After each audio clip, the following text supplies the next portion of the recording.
Ayan guys, nakita nyo yung ibon? Ayan, pumasok sa loob ng bahay namin. Oh, ayan oh, nakatingin siya. Kumakain kami. Ayan oh. Oh. Ayan, kumakain kami guys. Oh, ayan, may bisita kami. Mang birthday siya guys. Ayan oh, cute. Hello. Hello, ang cute naman yan. Kain ka?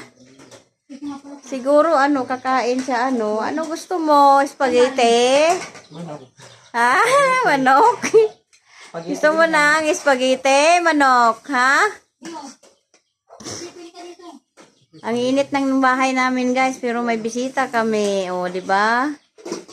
Pangalawa siyang bisita sa amin guys. Ang galing ng ibon, marunong. Pangalawang bisita. Pahingi ng dito. Kanin. Kain ka? Oh. Ayan guys, bigyan ko ng pagkain. Ano to guys, yung punay na ibon. Kapita mo. Yan oh. Oh, ayan oh. Kalam punay. Oh, dali. Oh, kain ka? Kalam punay. Oh. Kain. Sus, namisita man, Diyos ko, Mariosep. Kalam punay. Oh.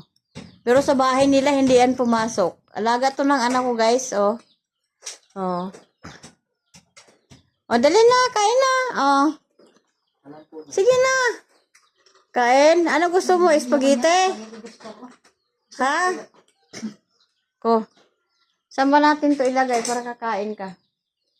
Sige, ikot-ikot ka lang dyan. Oh. Ayan, papatong yan sa rep guys. Oh. Ah.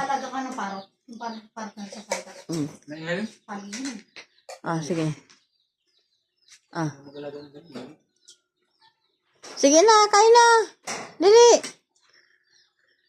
Saan ko ba ilalagay yung kanin? Diyan sa taas? Ah. Ah. Ay, ang tangkad ko guys, ang tangkad. Doon sa ibabaw ng rip guys. Bigyan mo kaldereta. Ang galing guys, so bisita namin. Ibon, si Punay. Anong gusto mo, chicken? Ha? Bigyan mo yun na kaldereta. Chicken? Tinitingnan niya yung pagkain. Ayoko na, gusto ko yung pera dun. Ha? Ano, gusto mo? Bigyan mo 1,000 yan. Hindi malapit ko. Tapos yung sa ano. Dalawin ganyan nila, di ba? Dalawa. Apat. Ang bait naman yan. Nakuha sa amin. Bubat. Dito lang siya pumasok guys sa amin sa bahay. Oh, ayan. Anong tinitingnan mo dyan, ha? Baka itong paro. Isang kanon. Naruka-tuka sa gilid ng rep. Kuya, salamat guys.